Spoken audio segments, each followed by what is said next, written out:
Good morning friends. आज हम लोगों का ज्योग्राफी में यह चौथा वीडियो होगा जो हम लोग क्वेश्चन के माध्यम से देख रहे हैं। कोई भी एग्ज़ाम हो, चाहे यूपीएससी हो या बीपीएससी हो या किसी भी स्टेट का पीसीएस का एग्ज़ाम हो, ज्योग्राफी से जो क्वेश्चन आते हैं सब आपका इससे हल हो जाएगा। तो हम लोगों का आज टेस्ट नंबर चौथा है। यहाँ देखिए आज क्या देखेंगे। पहला क्वेश्चन है, निम्नलिखित कथनों पर विचार कीजिए। सामान्यतः सुनामी समुद्री तटों के तीव्र विस्थापन से उत्पन्न होते हैं। भूकंप द्वारा समुद्री सतहों में क्षैतिज संचलन सुनामी उत्पन्न करते, क्षैतिज नहीं होता है, वो वर्टिकल होता है। समुद्री सतह के अंतर्गत भूस्खलन सुनामी के लिए उत्तरदायी है। तो कौन कौन सा सही होगा इसका? तो इसका पहला और तीसरा सही है, ये वाला दूसरा गलत है। तो जान लेते हैं।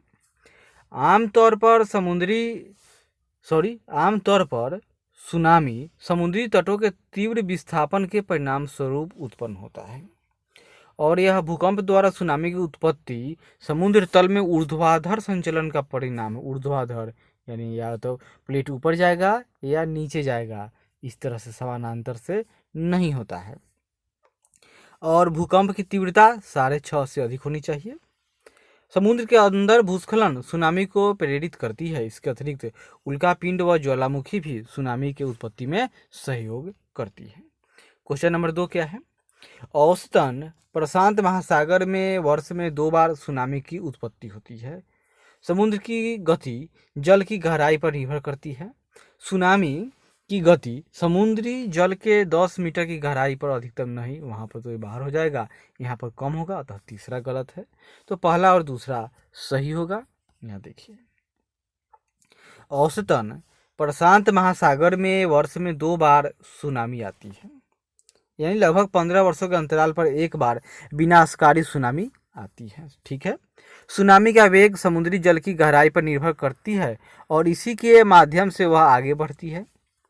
अधिकतम गहराई यानी 4000 मीटर पर सुनामी का वेग 700 किलोमीटर प्रति घंटा होता है, जबकि 10 मीटर की गहराई पर यह कम होकर 36 किलोमीटर प्रति घंटा तक हो जाता है। निम्नलिखित कथनों पर विचार करना है। भूकंपीय तरंगों की अपेक्षा सुनामी की गति अत्यधिक तीव्र होती है। कहाँ तरंग और कहाँ सुनामी की गति? चलिए, सही नहीं होगा। भूकंप का तरंग तेज चलता है। सामान्यतः सुनामी के 2-3 घंटे के उपरांत भूकंप का अनुभव होता है। यह भी गलत है, उल्टा हो गया। थोड़ा जान लेते हैं। सुनामी लहरों की गति 500 किलोमीटर से 700 किलोमीटर प्रति घंटा अर्थात 0.20 किलोमीटर प्रति सेकेंड होती है, जबकि भूकंपीय तरंग यानी सिस्मिक वेव की गति 6 से 8 किलोमीटर प्रति सेकेंड होती है। समझिएगा कि कौन तेज हुआ। दूसरा है, सुनामी का अनुभव भूकंप के काफ़ी बाद होता है, जिसमें लगभग 2 से 3 घंटे की देरी होने की संभावना होती है। भूकंप के बाद सुनामी का अनुभव भूकंप केंद्र के अधिकेंद्र से तटीय क्षेत्रों की दूरी पर निर्भर करता है। कल्पना कीजिए कि भूकंप यहाँ उत्पन्न हुआ और तट अगर यहाँ पर तट है, तो इसमें जो समय डिफरेंस लगेगा उसी के बाद ना सुनामी की उत्पत्ति होगी, तो और अधिक देर लग जाएगा। अगर समुद्र के नीचे ही भूकंप उत्पन्न हो गया तो वहाँ पर सुनामी जल्दी आएगा। निम्नलिखित कथनों पर विचार करना है। सुनामी आने से पूर्व तटीय क्षेत्र में जल में तेजी से कमी आती है। सही बात है। सुनामी के दौरान उथले जल क्षेत्र में छोटे छोटे तरंगे होते हैं। ऐसा होगा, छोटा होगा तो बहुत भयानक होता है, तो दूसरा गलत हो गया। यहाँ देखिए, सुनामी आने का यह प्रथम संकेत होता है कि तटीय क्षेत्र से जल में तेजी से कमी आती है और फिर विनाशकारी तरंगे उठने लगती है। सुनामी के दौरान खुले सागरों में तरंगों की ऊंचाई लगभग 1 मीटर होती है, यानी डीप सी की बात हो रही है। किंतु जब ये तटवर्ती क्षेत्रों में प्रवेश करते हैं तो यानी उथले यानी छिछले जल में, तो अब क्या होगा, तो तरंगों की ऊंचाई में असामान्य वृद्धि देखी जाती है। पांचवा क्या है? निम्नलिखित कथनों पर विचार कीजिए। प्रशांत महासागर की तुलना में हिंद महासागर में सुनामी यदा कदा ही आती है। महासागरीय प्लेटों के अभिसरण क्षेत्र में सुनामी सर्वाधिक शक्तिशाली है, यानी कि प्रशांत महासागर में, अतः दोनों सही हो गया। हिंद महासागर में हम लोग क्या सुने हुए हैं कि 2004 में सुनामी आई थी, उसके बाद भी तो जापान में आ गया है सुनामी, यानी प्रशांत महासागर में। महासागरों के पार चट्टानों की आयु, यहाँ देखिए, निम्नलिखित कारकों पर विचार करना है और इससे क्या होगा, उपयुक्त कारकों में से कौन सा इसे महाद्वीपीय साम्यता को प्रमाणित करते हैं, यानी वेगनर का थ्योरी आ गया। देखिए, महासागरों के पार चट्टानों की आयु में समानता, यानी यह अटलांटिक महासागर है और यहाँ पर आपका ये अफ्रीका हो गया और इधर दक्षिण अमेरिका। यहाँ के चट्टान और यहाँ के चट्टान, चाहे यहाँ पर स्कैंडिनेवियाई कंट्री आ गया और यहाँ पर अमेरिका, और यहाँ पर जो चट्टान है यहाँ पर चट्टान है, दोनों में समानता है। टिलाइट यानी कि मतलब क्या, टिलाइट मतलब होता है हिम नदीय अवक्षेप जो विषुवतीय रेखा या भारत के दक्षिणी प्रायद्वीपीय क्षेत्र में भी मिलता है। प्लेसर निक्षेप, जैसे यहाँ पर गिनी की खाड़ी है, यहाँ भी सोना मिलता है और ब्राजील में भी यहाँ भी सोना मिलता है। तो इसमें क्वेश्चन है कि साम्यता को प्रमाणित करता है कौन, तो ये तीनों सही है। महाद्वीपीय साम्यता का तात्पर्य है भिन्न भिन्न महाद्वीपों में कुछ समान विशेषताओं का पाया जाना है। उल्लेखनीय है कि ब्राजील तट यानी दक्षिण अमेरिका और अफ्रीका तट का रेडियोमेट्रिक विधि से काल निर्धारित करने पर दोनों की उत्पत्ति लगभग 200 करोड़ वर्ष पूर्व होने का प्रमाण मिलता है। वैज्ञानिकों ने महासागरों के समान आयु को महाद्वीपीय साम्यता के साक्ष्य के रूप में स्वीकार किया है। टिलाइट यानी हिमानी निक्षेप से बने अवसादी चट्टानें हैं। यह संरचना भारत के अतिरिक्त अफ्रीका, अंटार्कटिका, ऑस्ट्रेलिया आदि महाद्वीपों में मिलते हैं। अतः स्पष्ट है कि टिलाइट भी महाद्वीपीय साम्यता का साक्ष्य प्रस्तुत करते हैं। सोने के बड़े निक्षेपों को प्लेसर निक्षेप कहा जाता है। यह निक्षेप घाना तट अफ्रीका और ब्राजील दक्षिण अमेरिका में आश्चर्यजनक रूप से मिलते हैं। अतः स्पष्ट है कि प्लेसर निक्षेप भी महाद्वीपीय साम्यता को प्रमाणित करते हैं। और आगे देख लीजिए, ध्यातव्य है कि महाद्वीपीय साम्यता महाद्वीपीय विस्थापन को प्रमाणित करने में सहायक है। महाद्वीपीय विस्थापन सिद्धांत का प्रतिपादन अल्फ्रेड वेगनर ने किया है। इस सिद्धांत के अनुसार सभी महाद्वीप एक ही भूखंड से जुड़े थे। उसका नाम क्या था, विशाल एक, ये पूरा पृथ्वी हो गया मान लेते हैं, ये पूरा महाद्वीप था, उसका नाम था पेंजिया, और बाहर में पूरा सागर था, पानी था, उसका नाम था पैंथेलासा। बीच में से टूट जाता है, कौन सागर बनेगा, टेथिस सागर। जो साउथ वाला था इसका नाम है गोंडवाना लैंड, नॉर्थ वाला इसका नाम है अंगारा लैंड। अंगारा लैंड में कौन कौन से देश, उत्तर अमेरिका, रूस यानी पूरा रसिया साइबेरिया वाला इलाका यानी यूरेशिया, यूरोप और एशिया, और दक्षिण वाला में अंटार्कटिका, ऑस्ट्रेलिया, भारत, अफ्रीका के कुछ भाग और दक्षिण अमेरिका, और उत्तर वाला में ये आर्कटिक रीजन तो था ही पहले से। गौरतलब है कि दक्षिण अफ्रीका अमेरिका व अफ्रीका के आमने सामने की तटीय रेखाएं महाद्वीपों में साम्यता की ओर संकेतिक है, जो महाद्वीपीय विस्थापन के सिद्धांत को प्रमाणित करता है। कहीं कहीं क्वेश्चन आता है कि मिरर इमेज अफ्रीका महाद्वीप का कौन सा है, तो अफ्रीका महाद्वीप का मिरर इमेज दक्षिण अमेरिका है। निम्नलिखित कथनों पर विचार करना है, करते हैं। टिलाइट का निर्माण पवन अपर्दन क्रिया का परिणाम है, गलत, यह हिमानी निक्षेप है। टिलाइट महाद्वीपों के विस्थापन के स्पष्ट प्रमाण प्रस्तुत करते हैं, जी हाँ। टिलाइट हिमानी निक्षेप की क्रिया से निर्मित एक अवसादी चट्टान है। गोंडवाना श्रेणी के आधार तल में घने टिलाइट पाए जाते हैं जो विस्तृत और लंबे हिमावरण की ओर इशारा करते हैं। गोंडवाना के श्रेणी के तलछटों में यह समानता स्पष्ट करती है कि असल खंडों के इतिहास में भी समानता रही है। हिमानी निर्मित टिलाइट चट्टानें पुरातन जलवायु और महाद्वीपों के विस्थापन के स्पष्ट प्रमाण प्रस्तुत करते हैं। क्वेश्चन नंबर 8 में देख लेते हैं। निम्नलिखित कथनों पर विचार कीजिए। प्लेसर निक्षेप महाद्वीपीय साम्यता का उदाहरण प्रस्तुत करते हैं। प्लेसर निक्षेप सोने के बड़े निक्षेपों से निर्मित है, यह भी सही है। आगे देख लेते हैं। निम्नलिखित कथनों पर विचार करना है।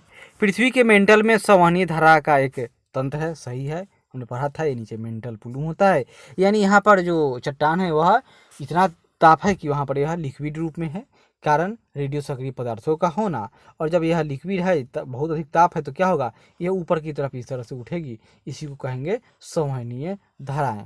इनके कारण जहाँ पर ऊपर उठती हुई धाराएं हैं वहाँ पर प्लेटें एक दूसरे से दूर जाएंगी और यहाँ पर विखंडन होगा।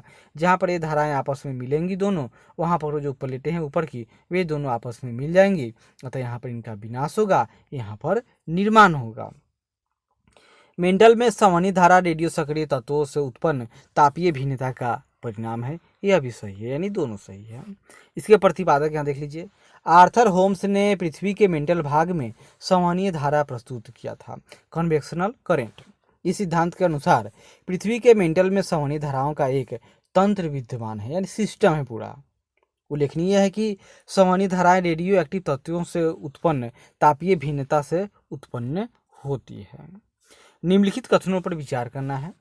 महासागरों का अधस्थल यानी ओशियन फ्लोर एक विस्तृत मैदान है। क्या ऐसा है? नहीं, वहाँ पर बहुत कुछ है, अतः ये गलत हो गया। मध्य महासागरीय कटके ज्वालामुखी उद्गार हेतु सबसे सक्रिय क्षेत्र है। सही है, ये अटलांटिक महासागर इस टाइप का है, उसके बीच में इसी तरह से एक कटक है, यानी सिंपल कहिए पर्वतमाला, जो समुद्र तट के समुद्र सतह है उसके नीचे है। यहाँ पर क्या होगा, प्लेटों का इस तरह से विस्थापन हो रहा है, यानी कि यहाँ पर एक भ्रंश बन चुका है, कटक है। अब इसमें से दरारी उद्भेदन होता है, किसका? तो ज्वालामुखी का। अब पूरा में से इसी तरह से निकलता है और दो समानांतर पर्वत श्रेणियों का निर्माण हो चुका है। वह क्या है? वही कटक है। महासागरों का अधस्थल एक विस्तृत मैदान नहीं बल्कि ऊंचाइयों से युक्त एक संरचना है। ऐसे यह क्या हो गया, यह महाद्वीपीय तट है, यहाँ तक मान लेते हैं। उसके बाद में महाद्वीपीय मकनढाल है, इसके नीचे से शुरू होता है महासागरीय मैदान। इसमें आपको कहीं पर गुयोट मिलेगा, कहीं पर पहाड़ी मिलेगा, कहीं पर खाई मिल जाएगा और कहीं कहीं मैदान है, बहुत सारी भिन्नताएं हैं। मध्य महासागरीय कटके ज्वालामुखी उद्गार के रूप में सबसे सक्रिय होती है। यह सही है। आगे थोड़ा और जानते हैं। निम्नलिखित कथनों पर विचार कीजिए। महासागरीय नितल की चट्टानें महाद्वीपीय चट्टानों की अपेक्षा नवीन है। सही है। क्यों? क्योंकि यहाँ पर मान लेते हैं कि यह कटक है, कौन? अटलांटिक महासागर का। तो यहाँ पर चट्टानों का इस तरह से यानी प्लेटों का क्या हो रहा है, तो विस्थापन हो रहा है, अतः यहाँ पर नई नई क्या हुआ, चट्टानें अस्तित्व में आ रही है, यानी यहाँ का चट्टान क्या होगा, नया होगा। फिर इसी तरह से जब यह कहीं जाएगा आगे तो वहाँ पर मान लेते हैं कि हाँ प्रशांत महासागरीय इलाका हो गया या अमेरिकी प्लेट है, तो ये दोनों आपस में अब यहाँ पर कन्वर्जन करेंगे। कन्वर्जन करेंगे तो क्या होगा, भारी प्लेट नीचे चला जाएगा, अतः यहाँ पर विखंडन हो रहा है, यहाँ पर निर्माण हो रहा है। लेकिन जो महाद्वीप है यह ऊंचा है, अतः यह तो अस्थूल है, यहाँ इसका उस तरह से विनाश नहीं हुआ, क्योंकि जो महासागर वाला है यही ना, इसी का ना विनाश हो रहा है, यह भारी है नीचे चला गया। अतः सागरीय क्षेत्र में एक साइकिल चलते रहता है और यह हमेशा नया है और महाद्वीपीय सागर की तुलना में बहुत प्राचीन पर्वत है या पठार है या चट्टान है। महासागरीय सीमा यानी कॉन्टिनेंटल मार्जिन महाद्वीपीय किनारों और गहरे समुद्री बेसिन के बीच का भाग है। यह सही बात है। महासागरीय सीमा यानी यह महाद्वीप है, महाद्वीप के बाद में महाद्वीपीय मगन ढाल शुरू होता है और यहीं पर कॉन्टिनेंटल मार्जिन का शब्द आता है। महासागरीय परपटी के काल निर्धारण के क्रम में यह स्पष्ट हुआ है कि महासागरीय नितल की चट्टानों का निर्माण महाद्वीपीय चट्टानों के निर्माण के बाद हुआ है। महाद्वीपीय किनारों और गहरे समुद्री बेसिन के बीच के क्षेत्र को महाद्वीपीय सीमा कहते हैं। इसके अंतर्गत महाद्वीपीय मगन तट, महाद्वीपीय मगन ढाल, महाद्वीपीय उभार व गहरी खाड़ियाँ आती हैं, यानी पूरा ढाल आ गया, महाद्वीपीय मगन तट, महाद्वीपीय मगन ढाल, नीचे उभार, एक खाई आ गया या उभार हो गया, मान लेते हैं कोई गुएट पहाड़ उभार हो गया। इसके बाद का जो पूरा इलाका है डीप सी, वही और आगे महाद्वीपीय यानी कि महासागरीय इलाका शुरू हो जाएगा, महासागरीय नितल मैदान। इसके बीच का जो क्षेत्र है, जो कन्वर्जन या संक्रमण क्षेत्र कहेंगे, वही क्या है, तो कॉन्टिनेंटल मार्जिन कहलाएगा। क्लियर? यानी महाद्वीप का सीमा बाउंड्री कहाँ तक है। क्लियर है? निम्नलिखित संरचनाओं पर विचार कीजिए। चलिए करते हैं, देखते हैं क्या है। मध्यवर्ती शिखर पर एक रिफ्ट, प्रभाजक पठार, शहरी महासागरीय खाइयाँ, महाद्वीपीय मगन तट, पार्श्वमंडल। उपयुक्त संरचनाओं में से कौन सी विशेषताएं मध्य महासागरीय कटक को संदर्भित करती हैं? तो यहाँ पर महाद्वीपीय मगन तट है, पठार भी है, मध्यवर्ती शिखर पर एक रिफ्ट भी है, सब होगा। थोड़ा देख लेते हैं, 1, 2 और 5 होगा, सॉरी चौथा नहीं होगा। क्यों नहीं है, थोड़ा जान लेते हैं। मध्य महासागरीय कटक आपस में जुड़े हुए पर्वतों की एक श्रृंखला का निर्माण करती है। महासागर में जलमग्न यह पृथ्वी के धरातल पर पाई जाने वाली संभवतः सबसे लंबी पर्वत श्रृंखला है। इन कटकों के मध्यवर्ती शिखर पर एक रिफ्ट है, एक प्रभाजक पठार है और इसकी लंबाई के साथ पार्श्वमंडल की इसकी विशेषताएं हैं। और क्या नहीं है तो महाद्वीपीय मगन तट कैसे होगा, वो तो महाद्वीप के किनारे ना है, यह तो बीच समुद्र की बात हो रही है। बीतलीय मैदान यानी एबेसल प्लेन महाद्वीपीय तटों व मध्य महासागरीय कटकों के बीच अवस्थित होते हैं। महाद्वीपों से लाए गए अवसाद बीतलीय मैदानों से में दूर दूर निक्षेपित होते हैं, तो दोनों सही बात है। यह देखिए, गहराई व उच्चावच के आधार पर महासागरीय तल को 3 प्रमुख भागों में विभाजित किया गया है। एक यहाँ तक महाद्वीपीय सीमा है, उसके बाद गहरे समुद्री बेसिन यानी महासागरीय मैदान और मध्य महासागरीय कटक, यानी इस तरह से 3 भाग में बांट दिया गया।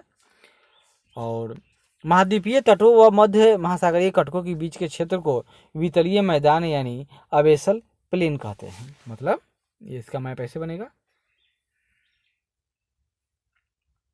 यह क्या हो गया, यह कटक है, यही अबेसल प्लेन की बात है। महाद्वीपों से लाए गए मलबे प्रायः वितलीय मैदानों में दूर निक्षेपित होते हैं, यह भी सही है। सामान्यतः मध्य महासागरीय कटकों के क्षेत्र में भूकंप के उद्गम केंद्र अधिक गहराई में होते हैं। अल्पाइन हिमालय पट्टी व प्रशांत महासागरीय किनारों पर भूकंप के केंद्र उद्गम केंद्र पर कम गहराई पर होते हैं। ऐसा है नहीं, दोनों ये उल्टा है। यहाँ देख लीजिए, 1 मिनट,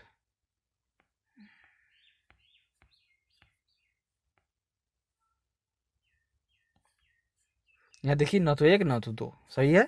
कारण देखते हैं, भूकंपीय वितरण के अध्ययन से यह ज्ञात होता है कि मध्य महासागरीय कटकों के क्षेत्र में भूकंप के उद्गम केंद्र प्रायः कम गहराई में होते हैं, क्योंकि हम लोग जानते हैं इस तरह से है, यह सागर है और यह कॉन्टिनेंट है। अतः कॉन्टिनेंट में ऊंचाई, औसत ऊंचाई 35 किलोमीटर मोटाई क्रस्ट की, और महासागर में 5 किलोमीटर, अतः उल्टा हो गया। उल्लेखनीय है कि मध्य महासागरीय कटकों के विपरीत अल्पाइन हिमालय पट्टी व प्रशांत महासागर के किनारों पर भूकंप के केंद्र अधिक गहराई पर होते हैं, क्योंकि यहाँ पर तो क्रस्ट की मोटाई 70 किलोमीटर तक है। और गौरतलब है कि प्रशांत महासागर के किनारों को सक्रिय ज्वालामुखी के क्षेत्र में होने के कारण ही इसे क्या रिंग ऑफ फायर कहा जाता है। महासागरीय अधस्थल का लगातार विस्तार हो रहा है और कारण है महासागरीय परपटी में विभेदन से लावा दरार को भरकर महासागरीय परपटी को दोनों ओर धकेल रहा है। सही है, क्यों? क्योंकि कोई भी महासागर देख लीजिए, चाहे अटलांटिक हो, यहाँ भी इसी तरह से है, यानी कि दोनों तरफ ये फैल रहा है, कोई कम या कोई ज़्यादा। प्रशांत महासागर है इस तरह से, प्रशांत महासागर, इसमें भी देखिएगा तो यह अमेरिका की तरफ, दक्षिण अमेरिका की तरफ, या एशिया में यानी कि चाइना की तरफ, और इधर फिलीपींस की तरफ, हर तरफ यह भी फैल ही रहा है, यानी जो महाद्वीप पर ही जोर लगा रहा है। अतः इसका कारण क्या है, अंदर में जैसे मध्य महासागरीय कटक तो अटलांटिक महासागर में तो खोया जा चुका है, लेकिन प्रशांत महासागर में अभी भी ठीक ठीक नहीं खोजा गया है, लेकिन उसमें भी कहीं ना कहीं कुछ होगा ही। मध्य महासागरीय कटकों के दोनों तरफ की चट्टानों के चुंबकीय गुणों के विश्लेषण के आधार पर हेस ने सागरीय अधोस्थल का विस्तार के नाम से एक सिद्धांत प्रस्तुत किया।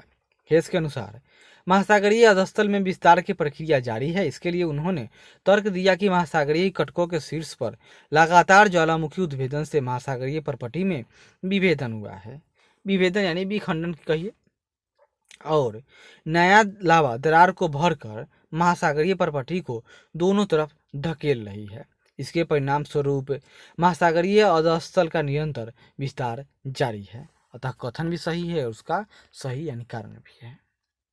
आगे देखते हैं फिर, प्लेट विवर्तनिकी सिद्धांत के संदर्भ में निम्नलिखित कथनों पर विचार करना है।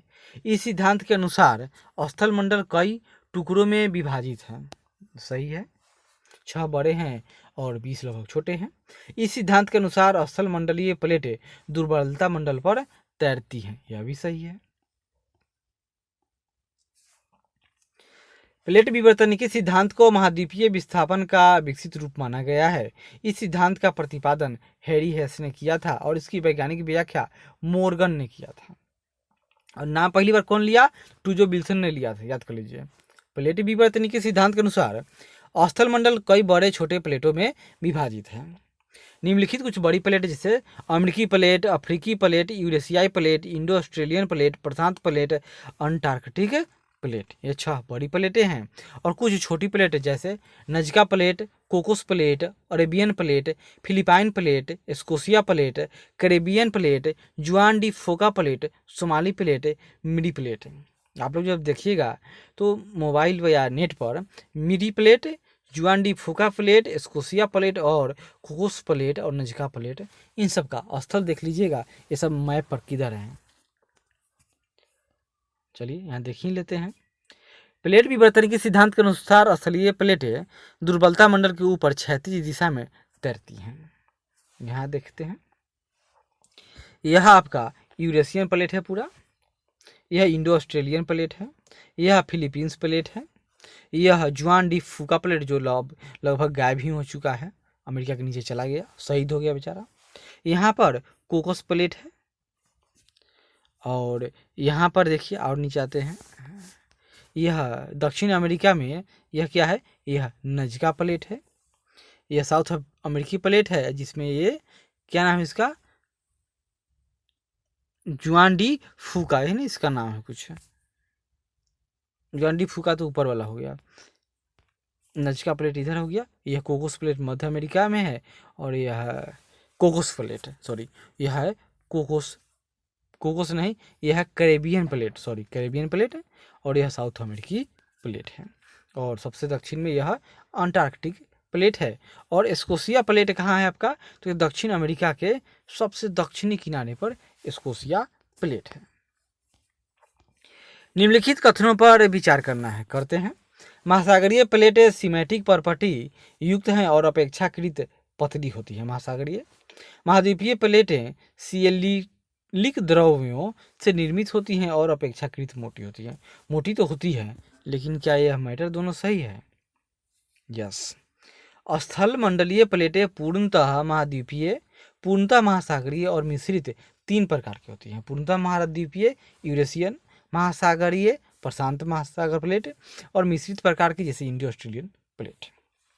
महासागरीय प्लेटों का निर्माण सिमेट्रिक द्रव्यों अर्थात सिलिका और मैग्नीशियम युक्त पदार्थों से हुआ है। महासागर का यानी सीमा, सिलिका और मैग्नीशियम।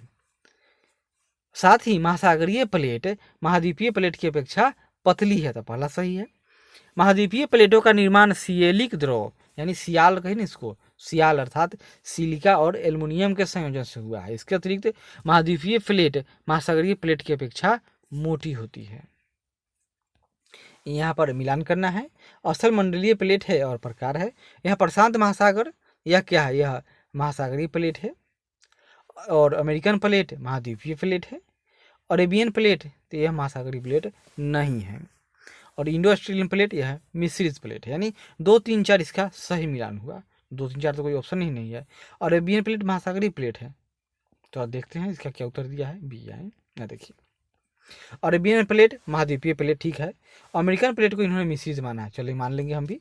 इंडो ऑस्ट्रेलियन मिश्रित है और प्रशांत प्लेट यह महासागरीय प्लेट है, चलेगा। रचनात्मक किनारा नवीन भूप्रॉपर्टी का निर्माण करती है, सही है। रचनात्मक किनारा यानी जब प्लेट आपस में एक दूसरे से दूर चला जाए तो क्या होगा, यहाँ पर खाली थोड़ा रहेगा, यहाँ पर ज्वालामुखी उद्गार होगा और नई आकृतियों का निर्माण होगा। इस क्रम में प्लेटें एक दूसरे से विपरीत दिशा में गमन करती हैं, दोनों सही है। भूगर्भिक क्रिया के दृष्टिकोण से प्लेटों के किनारे बहुत महत्वपूर्ण होते हैं, क्योंकि प्लेटों के किनारों के सहारे ही भूकंप, ज्वालामुखी तथा अन्य विवर्तन की घटनाएं होती हैं।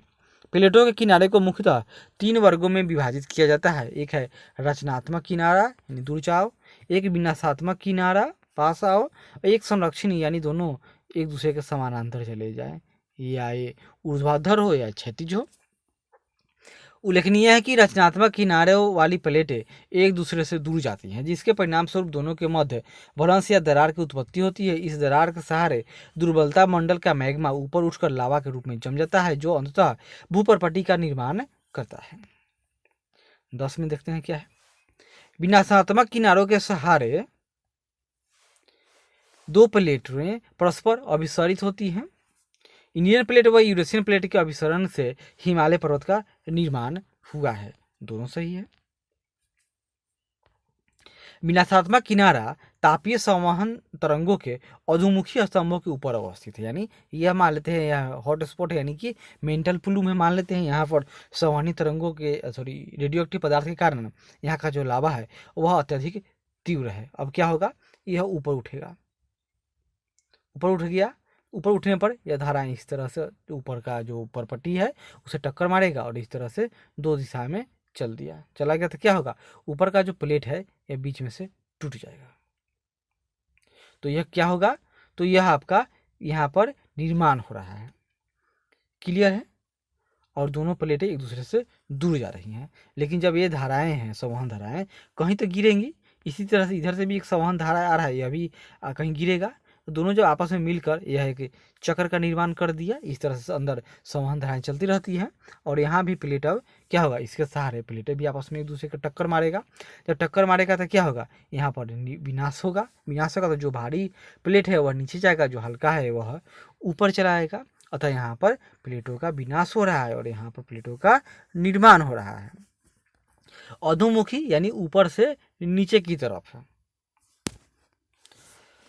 ध्यातव्य है कि दो प्लेटें अभिसरित होती हैं तो इस प्रक्रिया में अधिक घनत्व वाली प्लेट कम घनत्व वाली प्लेटों के नीचे क्षेपित हो जाती है। इस दशा वाले क्षेत्र को बेनियफ जोन कहा जाता है। जैसे कि मान लेते हैं कि यह एक प्लेट है और यह एक दूसरी प्लेट है। मान लेते हैं यह प्रशांत महासागरीय प्लेट है और यह यूरेशियन प्लेट है। यूरेशियन प्लेट ऊपर रह गया, प्रशांत महासागरीय प्लेट भारी है तो नीचे चला गया। नीचे चला गया तो यहाँ पर क्या होगा, यहाँ पर मेंटल शुरू है, यहाँ पर बहुत गर्मी है तो अतः यह गल गया। गलने पर क्या होगा, यहाँ पर ज्वालामुखी का निर्माण होगा। और इस इलाका को क्या कहेंगे, जो कोण बना रहा है इसको बेनियफ जोन कहते हैं। हिमालय पर्वत का निर्माण यूरेशियाई और इंडियन प्लेटों के टकराने के फलस्वरूप हुआ है। गौरतलब है कि यूरेशिया यानी यूरोप और एशिया और इंडियन दोनों प्लेट महाद्वीपीय प्लेट के उदाहरण हैं। अब और आगे बढ़ते हैं। निम्नलिखित कथनों पर विचार कीजिए। विनाशात्मक किनारों के सहारे रूपांतर भ्रंश यानी ट्रांसफॉर्म फॉल्ट का निर्माण होता है। ऐसा तो नहीं होगा, ये तो दोनों समानांतर चलेगा तो विनाश कैसे होगा। कैलिफोर्निया के निकट अवस्थित सैन एंड्रियास फॉल्ट रूपांतर भ्रंश का उदाहरण है। दूसरा सही है, पहला गलत है। रूपांतर भ्रंश का निर्माण विनाशात्मक किनारों के सहारे नहीं अपितु संरक्षित किनारे यानी कंस्ट्रक्टिव मार्जिन्स के सहारे होता है। उल्लेखनीय है कि जब दो प्लेटें परस्पर समानांतर चलती हैं तो दोनों के बीच किसी भी प्रकार की क्रिया नहीं होती है, तो बस होगा क्या, भूकंप आएगा। कैलिफोर्निया के निकट अवस्थित सन एंड्रियास फॉल्ट रूपांतर भ्रंश का उदाहरण है। ध्यातव्य है कि रूपांतर भ्रंश दो प्लेटों को अलग करने वाले तल हैं जो सामान्यतः मध्य महासागरीय कटकों से लंबवत स्थिति में पाए जाते हैं। यानी अगर मध्य महासागरीय कटक है इस तरह से, इसका लंबवत स्थिति यानी यहाँ से 90 डिग्री पर, तो यह इस तरह से चल रहा है, लेकिन ये दोनों इस तरह से नहीं जाएगा, तो इसी जगह 90 डिग्री पर चलेगा वो।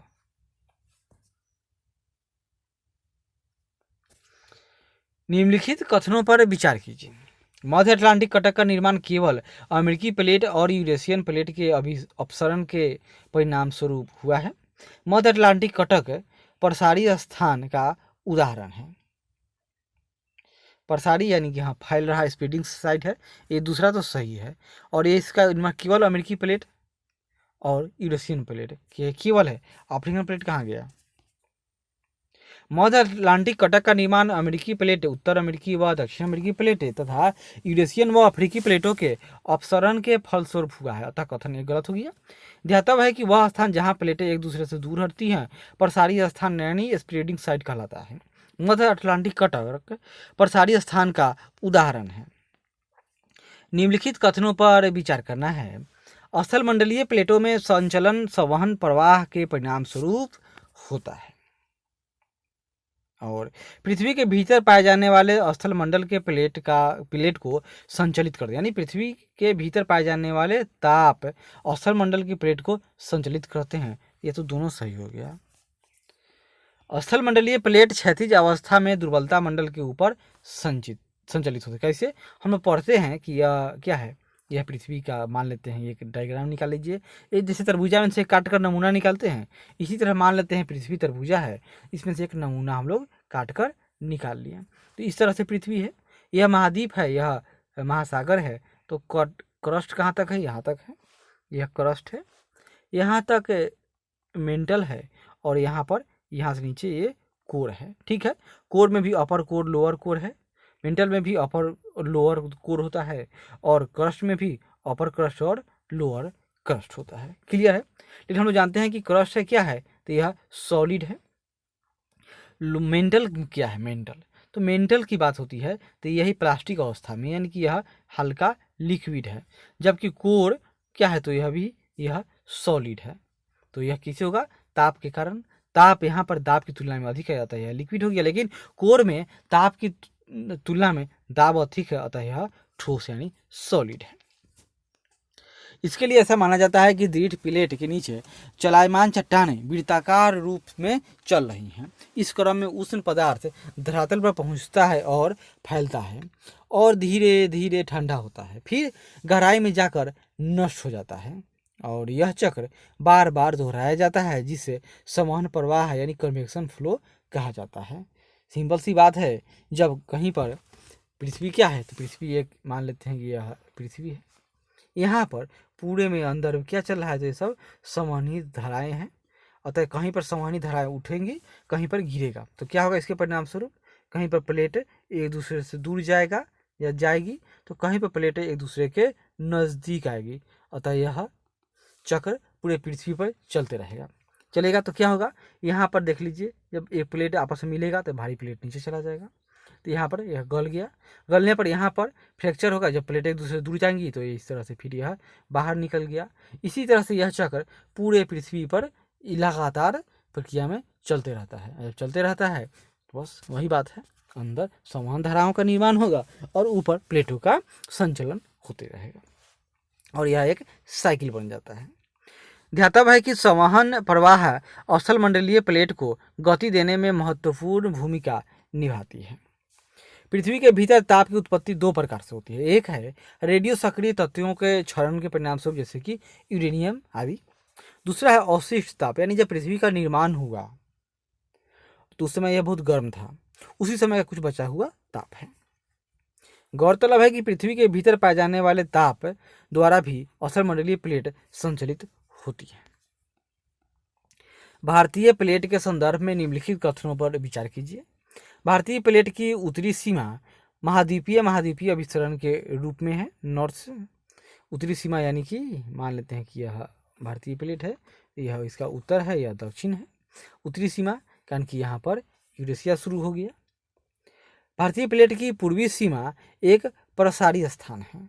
पूर्वी सीमा यानी यहाँ पर यह प्रसारित हो रहे, यहाँ पर तो ये सब खत्म हो रहा है। इसकी पश्चिमी सीमा कीरत श्रेणी का अनुसरण करती है पाकिस्तान में। चलिए देखते हैं इसका उत्तर सही क्या होगा। दूसरा तो पक्का गलत नहीं है, क्यों नहीं गलत हो गया? भारतीय प्लेट की पूर्वी सीमा एक प्रसारी स्थल है, प्रसार हो रहा है। चलिए जानते कैसे है। भारतीय प्लेट के अंतर्गत प्रायद्वीपीय भारत और ऑस्ट्रेलिया महाद्वीपीय भाग शामिल है। हिमालय पर्वत श्रेणियों के साथ पाया जाने वाला प्रविष्टन क्षेत्र सबडक्शन जोन यानी यहाँ पर क्या होगा, आपस में मिल रहा है, यानी यह विनाशात्मक किनारा है। भारतीय प्लेट की उत्तरी सीमा बनाती है, जो महाद्वीपीय अभिसरण के रूप में अवस्थित है। सही है। भारतीय प्लेट पूर्वी दिशा में म्यांमार के अराकान योमा पर्वत से होते हुए एक, यानी यह हिमालय पर्वत है और यह इस तरह से राउंड लेता है, एक चाप के रूप में जावा खाई तक फैला है। हाँ सही है, यहाँ पर जावा खाई है। जावा खाई है तो क्या होगा, वहाँ पर अपसरण है।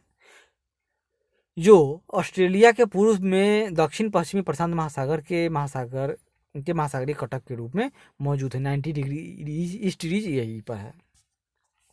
उल्लेखनीय है कि भारतीय प्लेट की पश्चिमी सीमा पाकिस्तान की किरथर श्रेणियों का अनुसरण करती है और आगे मकरान तट से होती हुई दक्षिण पूर्वी चागोस द्वीप समूह के साथ साथ लाल सागर द्रोणी में जा मिलती है। अतः यह भी स्पष्ट है। चलिए आगे बढ़ते हैं। भारतीय प्लेट हिमालय पर्वत के सहारे निम्नलिखित में से किस प्रकार की सीमा बनाती है? तो यह महाद्वीपीय अभिसरण सीमा बनाती है। हिमालय पर्वत का निर्माण यूरेशियन प्लेट और भारतीय प्लेट के टकराने से टेथिस भू सन्नति के अवसादों के वलन व प्लेटीय किनारों के मुड़ाव से हुआ है। इस क्रम में दोनों प्लेटों का महाद्वीपीय भाग ही आपस में टकराता है। अतः भारतीय प्लेट हिमालय पर्वत के सहारे महाद्वीपीय यानी कॉन्टिनेंट कन्वर्जन सीमा बनाती है। जब यहाँ देखिए 3 शर्त होता है, या तो प्लेट ओशियन प्लस ओशियन होगा तो क्या बनेगा? वोल्केनो ज्वालामुखी बनेगा, या आइलैंड का निर्माण होगा। ओशियन प्लस कॉन्टिनेंट बनेगा, ओशियन प्लस कॉन्टिनेंट तो बहुत बड़ा आइलैंड, जैसे जापान का आइलैंड का निर्माण हो जाएगा। कॉन्टिनेंट प्लस कॉन्टिनेंट का निर्माण होगा तब क्या होगा? तो यहाँ पर परपटी इतना मोटा होगा कि ज्वालामुखी का विस्फोट तो न होगा, लेकिन पर्वत श्रृंखला यानी वलन वाले पर्वतों का निर्माण होता है। ध्रुवीय फ्लाइंग व्हील यानी पोलर फ्लिंग फोर्स निम्नलिखित में से किससे संबंधित है? ध्रुवीय फ्लिंग बॉल तो यह पृथ्वी का घूर्णन है। पृथ्वी की आकृति एक संपूर्ण गोले जैसी नहीं है, अपितु यह भूभाग यानी पृथ्वी जैसी है। पृथ्वी जियोइड है, अर्थात यह विषुवतीय रेखा पर उभरी है और ध्रुवों पर चपटी है। विषुवतीय रेखा पर यह उभार पृथ्वी के घूर्णन के कारण है। अतः ध्रुवीय फ्लिंग बल का संबंध पृथ्वी के घूर्णन से है। निम्नलिखित में से कौन सा एक लघु प्लेट नहीं है? यानी लघु नहीं तो बड़ा होगा, तो अंटार्कटिक प्लेट बड़ा है, अरेबियन, फिलीपींस और नजका ये सब लघु प्लेट है यानी माइनर प्लेट है। निम्नलिखित पर विचार करना है।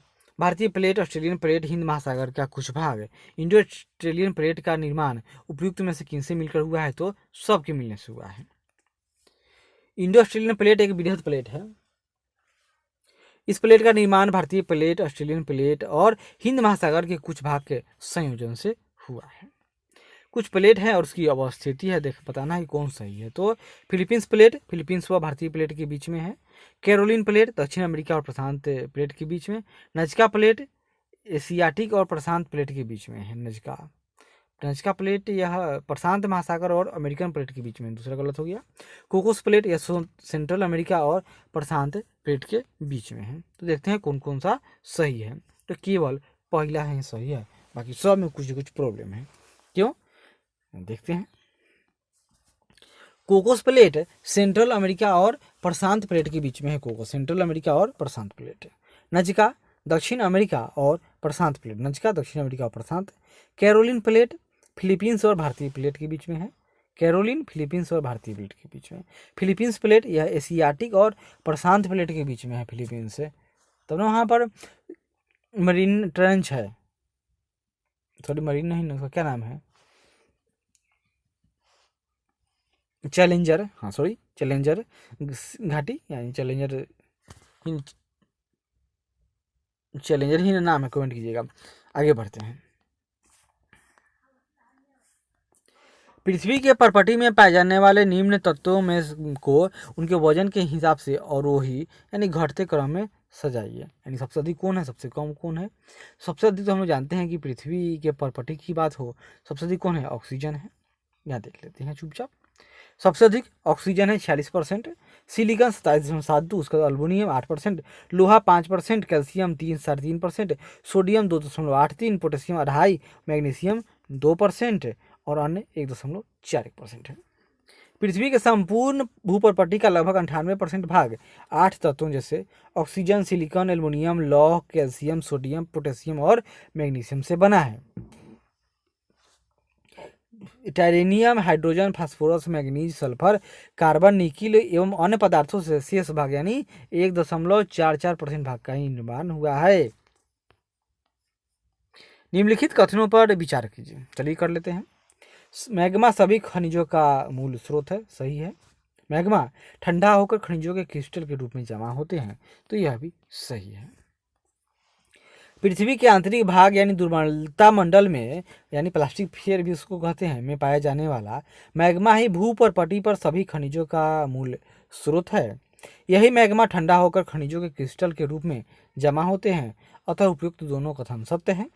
गौरतलब है कि इस प्रक्रिया में जैसे जैसे मैग्मा ठंडा होकर सेल बनता है, खनिजों की क्रमबद्ध श्रृंखला का निर्माण होने लगता है। कोयला, पेट्रोलियम, प्राकृतिक गैस, खनिज, कार्बनिक पदार्थ हैं और ये क्रमशः ठोस, तरल और गैस के रूप में पाए जाते हैं।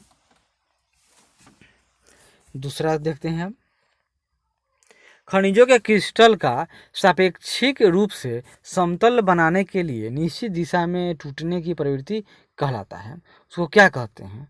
वो भंगुर है, यानी ब्रिटलनेस, यही ना कहेंगे। देख लेते हैं कुछ दूसरा हो। सॉरी, यहाँ देखिए, विदलन, विदलन कहा जाता है। सॉरी, विदलन एक निश्चित दिशा में। यहाँ देखिए, विदलन यानी खनिजों के क्रिस्टल का सापेक्षिक रूप से समतल बनाने हेतु निश्चित दिशा में टूटने की प्रवृत्ति विदलन कहलाता है। निश्चित दिशा में टूटने की प्रवृत्ति विदलन है। विदलन अणुओं के व्यवस्था का परिणाम है। इसके अंतर्गत खनिजों के क्रिस्टल एक या कई दिशा में एक दूसरे से कोई भी कोण बनाकर टूट जाते हैं, वह विदलन है। यानी खनिजों के क्रिस्टल का सापेक्षिक रूप में समतल बनाने हेतु निश्चित दिशा में टूटने की प्रवृत्ति विदलन कहलाता है और यह अणुओं की व्यवस्था का परिणाम है। विभंजन यानी फ्रैक्चर, जैसे हड्डी नहीं टूट जाता है, फ्रैक्चर हो जाता है। अणुओं की आंतरिक व्यवस्था इतनी जटिल होती है कि अणुओं का कोई तल नहीं होता है। अतः क्रिस्टल विदलन तल के अनुसार नहीं बल्कि अनियमित रूप से टूटता है। यह क्रिया विभंजन कहलाती है, कहीं से टूट गया।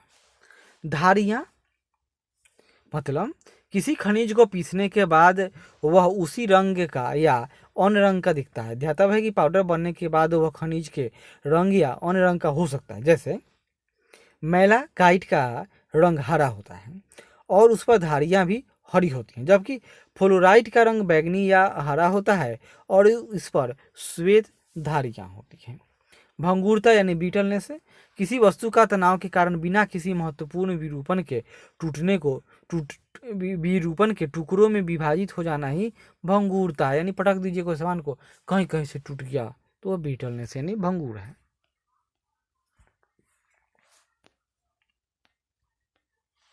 खनिजों की भौतिक विशेषता पारदर्शिता के संदर्भ में निम्नलिखित युग्मों पर विचार कीजिए। तो पारदर्शी यानी ट्रांसपेरेंट, प्रकाश की किरणें इस प्रकार आर पार जा सकती हैं कि वस्तु सीधी देखी जा सके, तो पारदर्शी है। पारभासी यानी ट्रांसलूसेंट, विसरण के कारण प्रकाश की किरणें आर पार नहीं होती हैं, गलत हो गया। अपारदर्शी, प्रकाश की किरणें तनिक भी आर पार नहीं होती। हाँ, तनिक भी नहीं आर पार होती है, यह तो अपारदर्शी ठीक है। ये पारभासी में थोड़ा बहुत तो होता है। तो पारदर्शी, इसके अंतर्गत प्रकाश की किरणें इस प्रकार आर पार की जाती हैं जिससे वस्तु देखी जा सकती है। पारभासी, इसके अंतर्गत प्रकाश की किरणें आर पार तो होती हैं लेकिन प्रकाश विसरित हो जाती है जिससे वस्तु नहीं देखी जा सकती है। और अपारदर्शी यानी ओपेक, इस गुण के कारण प्रकाश की किरणें तनिक भी आर पार नहीं होती है। सिलिकॉन तथा ऑक्सीजन सभी फेल्ड्सपरों में उपस्थित होते हैं। पृथ्वी की परपटी का लगभग आधा भाग फेल्ड्सपर से बना है, यानी दोनों कथन सही है। फेल्ड्सपर सेल निर्माण, यहाँ देखिए, फेल्ड्सपर सेल निर्माण खनिजों का एक वर्ग है जो पोटेशियम, सोडियम, कैल्शियम तथा बेरियम का एल्यूमिनोसिलिकेट है।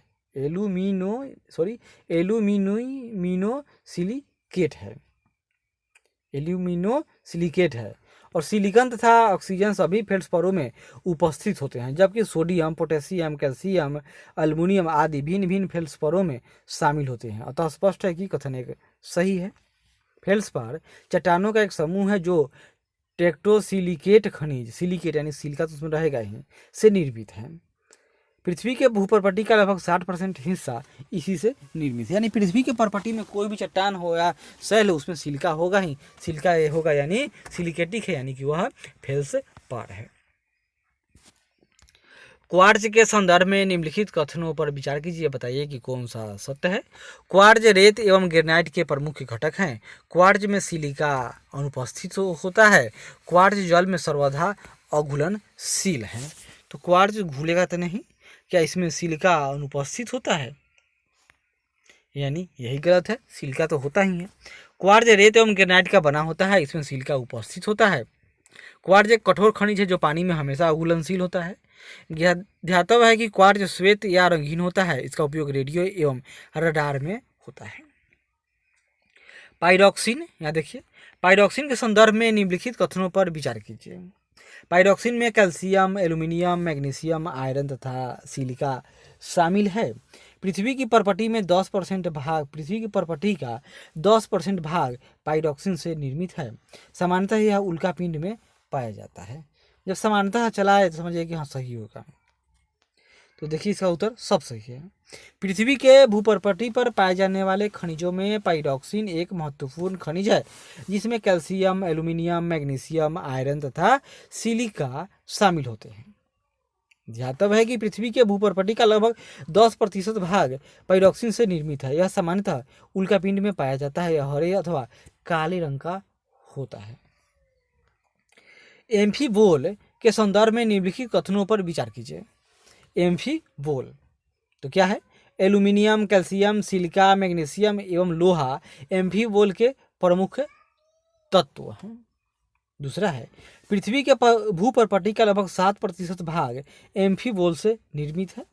एस्बेस्टस उद्योग में एम्फीबोल का प्रयोग होता है। इसका उत्तर क्या होगा? चलिए जान लेते हैं, नहीं जानते हैं।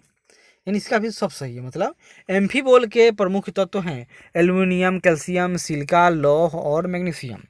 इससे पृथ्वी का लगभग 7% हिस्सा निर्मित है। एम्फीबोल का उपयोग एस्बेस्टस उद्योग में होता है। यह काले एवं हरे रंग का होता है, अतः कथन 3 भी सही हो गया। उल्लेखनीय है कि हॉर्न ब्लेड एक प्रकार का एम्फीबोल है। माइका के संदर्भ में निम्नलिखित कथनों पर विचार कीजिए। माइका सामान्यतः औषधि शैलों में पाए जाते हैं। माइका में लौह एवं सिलिका की अनुपस्थिति होती है। हाँ, यह तो गलत, सही अनुपस्थित, हाँ माइका में नहीं होगा। माइका का उपयोग विद्युत उपकरण में किया जाता है। नहीं करेंगे हम, कैसे करेंगे? ना देखिए, माइका सामान्यतः आग्नेय एवं रूपांतरित शैलों में पाए जाते हैं। इसमें पोटेशियम, एल्यूमिनियम, मैग्नीशियम, लौह, सिलिका आदि निहित होते हैं। अतः कथन 1 और 2 दोनों असत्य हो गया। इसमें कौन सा कथन सत्य है? यहाँ पूछना चाह रहा था यार, कौन दो कथन असत्य है? तो माइका में लोहा एवं सिलिका की अनुपस्थिति नहीं होती है। माइका औषधिक शैल नहीं है। यह क्या है? तो यह अग्नेय और रूपांतरित शैल है। और उल्लेखनीय है कि माइका का उपयोग विद्युत उपकरणों में होता है। इससे भूपर्पटी का लगभग 4% भाग बना है। माइका यानी बात अब्रक की हो रही है, सिंपल याद कर लीजिए। और अब्रक का उपयोग तो विद्युत उपकरण के लिए किया ही जाता है, ये तो हर कोई जानता है। ओलिविन के संदर्भ में निम्नलिखित कथनों पर विचार कीजिए, बताइए कि कौन सा सत्य है। मैग्नीशियम, लौह और सिलिका ओलिविन के प्रमुख तत्व हैं। ओलिविन का उपयोग आभूषणों में होता है। ओलिविन प्रायः ग्रेनाइट शैलों में पाए जाते हैं। ओलिविन की बात हो रही है। तो यह क्या है? तो यह प्रायः ग्रेनाइट में नहीं, यह बेसाल्ट में मिलेगा। मैग्नीशियम, लौह और सिलिका ओलिविन के प्रमुख तत्व हैं। ओलिविन का उपयोग आभूषणों में होता है। और मैग्नीशियम, लोहा और सिलिका ओलिविन के प्रमुख तत्व हैं। साथ ही ओलिविन का प्रयोग आभूषणों में होता है। आमतौर पर ओलिविन पर बेसाल्टिक शैलों यानी बेसाल्टिक रॉक्स में पाए जाते हैं और यह हरे रंग के क्रिस्टल होते हैं। 10वां में क्या है? गंधक। यहाँ कौन सा सत्य पूछ रहा है? देखिए, गंधक फास्फेट और नाइट्रेट धात्विक खनिज नहीं है। सीमेंट और धात्विक खनिजों का मिश्रण है। सही, सीमेंट तो है सही। तांबा, सीसा, जिंक, टीन आदि अलौहिक धातुएं हैं। अलौहिक धातु यानी जो लौह जो न हो, तो सीसा, जिंक, हाँ ये सभी अलौह धातुएं हैं। और गंधक, फास्फेट, नाइट्रेट ये सब धात्विक खनिज नहीं है। तो सब सही हो गया। गंधक, फास्फेट और नाइट्रेट अधात्विक खनिजें हैं, इनमें धातु के अंश उपस्थित नहीं होते हैं। धातव है कि सीमेंट अधात्विक खनिजों का मिश्रण है और तांबा, सीसा, जिंक, टीन तथा एल्यूमिनियम आदि अलौहिक धातु हैं, यानी नॉन फेरस मेटल्स में आते हैं। यहाँ फिर आगे बढ़ते हैं। निम्नलिखित कथनों पर विचार करना है। शैलों में खनिज घटकों का एक निश्चित संगठन होता है। शैलों में सामान्यतः पाए जाने वाले खनिज पदार्थ फेल्ड्सपर तथा क्वार्ट्ज होते हैं। दूसरा तो सही है। क्या शैल में एक निश्चित संगठन होता है? नहीं होता है। शैलों का निर्माण एक या अधिक खनिजों से मिलकर होता है, जिसमें खनिजों का कोई निश्चित संगठन नहीं होता है। शैलों में समान रूप से पाए जाने वाले पदार्थ खनिजों में फेल्ड्सपर और क्वार्ट्ज शामिल हैं। ज्ञातव्य है कि भूपर्पटी शैलों से बनी है। ये शैलें कठोर या नरम तथा विभिन्न रंगों की हो सकती हैं। ग्रेनाइट कठोर चट्टान है, जबकि शैलखड़ी सोपस्टोन नरम है। शैलों के विज्ञान को पेट्रोलॉजी कहा जाता है। एक पेट्रोशास्त्री शैलों के विभिन्न स्वरूपों का अध्ययन करता है, जैसे खनिज की संरचना, बनावट, गठन, स्रोत, प्राप्ति स्थान, परिवर्तन एवं दूसरी शैलों के संबंध के साथ उसका संबंध है। उल्लेखनीय है कि उत्पत्ति के आधार पर शैलों को 3 वर्गों में बांटा गया है। एक आग्नेय यानी प्राइमरी रॉक, दूसरा सेकेंडरी यानी अवसादी रूप, और एक होता है रूपांतरित यानी मेटामॉर्फिक। यह किसी से भी बदल जाएगा, यानी अवसादी चट्टान है उस पर भी ताप के परिणाम स्वरूप रूपांतरण हो सकता है। जो आग्नेय है इनका भी रूपांतरण हो सकता है, और रूपांतरित चट्टान इनका भी रूपांतरण हो सकता है। निम्नलिखित युग्मों पर विचार कीजिए। आग्नेय शैलों में पुनः क्रिस्टलीकरण की प्रक्रिया नहीं हो तो रूपांतरित होगा। अवसादी शैल बहिर्जनित प्रक्रिया के द्वारा शैलों के अंशों के निक्षेप होगा। और आग्नेय शैल मैग्मा तथा लावा में घनीभूत है। इसमें कौन सही है? तो सही तो केवल अवसादी शैल ही सही है, केवल 2। शैलों की निर्माण प्रक्रिया के आधार पर 3 वर्गों में विभाजित किया गया है, आग्नेय, अवसादी और कायांतरित। आग्नेय शैल का निर्माण मैग्मा तथा लावा के घनीभूत होने के परिणाम स्वरूप हुआ है। अवसादी शैलों का निर्माण बहिर्जनित प्रक्रिया के द्वारा शैलों के अंगों के निक्षेपण के फलस्वरूप हुआ है। इसी तरह कायांतरित शैल का निर्माण उपस्थित शैलों में पुनर्क्रिस्टलीकरण की प्रक्रिया के द्वारा होता है। अब तीसरा क्या है? यहाँ से अब हम लोग अगले वीडियो में आएंगे। तब तक आशा करते हैं कि यह प्रयास अच्छा लगे। जो लाइक करें, शेयर करें, कमेंट करें और सब्सक्राइब करें। धन्यवाद।